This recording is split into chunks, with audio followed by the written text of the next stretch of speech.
नमस्कार विद्यार्थी मित्रांनो, आज आपण एक्झाम्पल 1 पाहतोय. Following are the marks obtained by 492 candidates in a certain examination. तुम्हाला हा तक्ता दिलेला आहे. मार्क्स ऑब्टेन्ड एक्स आहे 0 to 40. इथं तुम्हाला डायरेक्ट मार्क्स ऑब्टेन्ड 40-50 असं न देता रेंजमध्ये दिले 0 to 40, 40 to 45, 45 to 50, 50 to 55 अशी रेंज तुम्हाला दाखवली. आणि नंबर ऑफ कॅन्डिडेट्स 210, 43, 54, 74 असं दिलं आहे. क्वेश्चन काय विचार? Number 1, number of candidates if they secure more than 48 but less than 50 marks. Second, less than 48 but not less than 45 marks.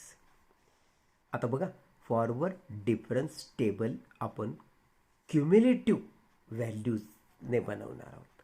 या ठिकाणी क्युम्युलेटिव्ह व्हॅल्यू आपण का घेतलं म्हणजे संचित वारंवारता ज्याला आपण म्हणतो अशा पद्धतीने का केलं?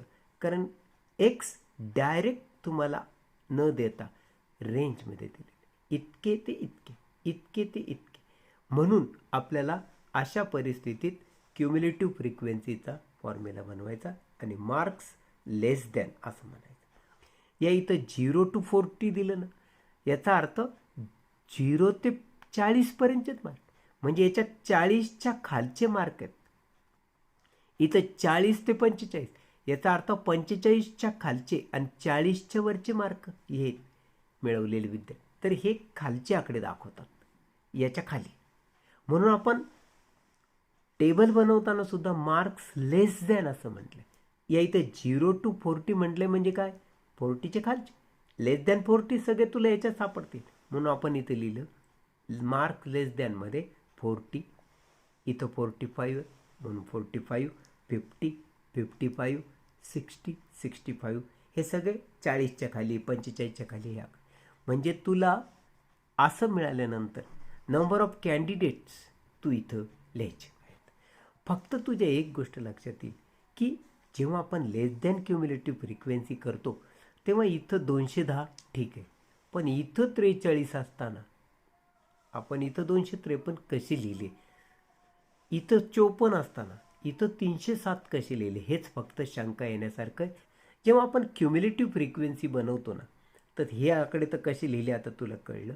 पण हे लिहिताना आपण काय करतो की 210 पहिला आकडा लिहून टाकला, मग त्यानंतर आहे 43, 210 नंतर 43.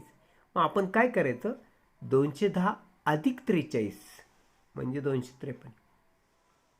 मग 253 आल्यानंतर त्याच्यात 54 मिळवायचे, 307 येतात. मग 307 मध्ये त्याच्या पुढचा आकडा ॲड करायचा, 74 लिहायचं, 381. मग या 381 मध्ये त्याच्या पुढचा आकडा ॲड करायचा, 32. मग या इथं बेरीज लिहायची 413. मग या 413 मध्ये फायनल आकडा आहे 79, याच्यात ॲड करायचा, तो येतो 492. की पुढचं delta y, delta square Y, delta हे सगळे फक्त यांची सबट्रॅक्शन आपण लिहित जातो, हे तुला माहीत आहे. आता पुढं काय केलं आपल्याला, we have x is equal to 48 आणि x0 is equal to 40, h is equal to 4. हे आपण आणलं कुठून? Number of candidates if they secure more than 48. हे 48 म्हटलंय म्हणून आपण एक्सची किंमत 48 केली आणि आपल्या तक्त्यामध्ये x0ची किंमत 40 घेतली आणि या दोघांमध्ये जो डिफरन्स तुला आढळतो तो 5चा आहे. प्रत्येकामध्ये 5चा डिफरन्स आहे म्हणून h5 घेतला. मग त्यानंतर हा u काढण्याचा फॉर्म्युला, हा u आहे, u is equal to x minus x0 upon h. ह्या इथं किमती भरल्या, ते आलं 8/5 म्हणजेच 1.6. So u is equal to 1.6 आला. हा u आपल्याला न्यूटन्स फॉरवर्ड डिफरन्स इंटरपोलेशन फॉर्म्युल्यामध्ये इथं वापरायचा असतो.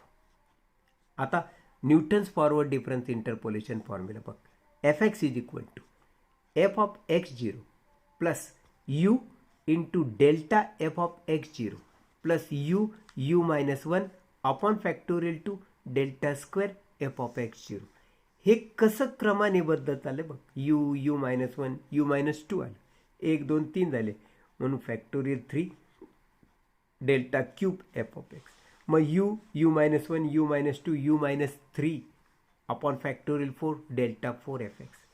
अशा रीतीने आपण पुढे गेलेलो आहोत. हा formula Newton forward difference interpolation formula लिहिला कसा नीट बघ. मग आता आपण काय केलं, एफ ऑफ एक्स होतं ना, एक्सची किंमत तर 48. F of x zero, F of x zero म्हणजे जिथं एक्स झिरो होता 40 त्याच्या समोर तक्त्यामध्ये किंमत किती होती. या एक्स झिरो म्हणजे 40च्या समोर किंमत आहे 210, म्हणजे ही झाली एफ ऑफ एक्स झिरो. पहिल्यांदा एफ ऑफ एक्स झिरो लिहिलं 210. मग हा यू, एफ हा यू 1.6. मग delta F of x zero ते तक्त्यामध्ये तू बघितलं तर ती येते 43. अशा रीतीनं U-1 म्हणजे 1.6 -1 अपॉन फॅक्टोरियल 2 आणि delta square F of x zero किंमत जर बघशील तक्त्यामध्ये तर ती 11. अशा रीतीने आपण किमती भरत गेलो. हे कॅल्क्युलेशन व्यवस्थित समजून घ्यायचं, किमती व्यवस्थित भरायच्या. या किमती भरल्यानंतर एफ ऑफ 48 येतं बघ 279.53.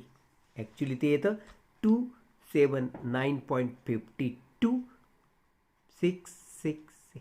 मी ही संख्या थर्डवाली कट केली, ती 5पेक्षा मोठी आहे म्हणून याच्यात एक ॲड केला आणि इथं लिहिलं मी 279.53. म्हणजे एफ ऑफ 48 अंदाजे किती येतं 279.53 म्हणजे 50पेक्षा मोठी म्हणून याच्यात एक ॲड करून आपण 280 लिहिले. From the table we know that number of candidate secured marks less than 50 are 307. आपण एकदा तक्ता बघू बरं. हे बघा तक्ता, ह्या तक्त्यामध्ये हे मार्क्स आहेत 50 आणि नंबर ऑफ कॅन्डिडेट किती आहेत 307. म्हणजे 50पेक्षा कमी मार्क मिळालेले 307 विद्यार्थी हा त्याचा अर्थ. म्हणून इथं एफ ऑफ 48 जे 280 आलं तक्त्यामध्ये आपण 50पेक्षा कमी मार्क मिळाले विद्यार्थी 307 आहे असं लिहिलं. So number of candidates secure marks more than 48 but less than 50 marks are 307 वजा 280 म्हणजे वजा बाकी 27.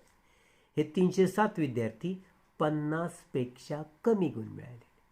हे 280 विद्यार्थी 48पेक्षा कमी गुण मिळाले विद्यार्थी.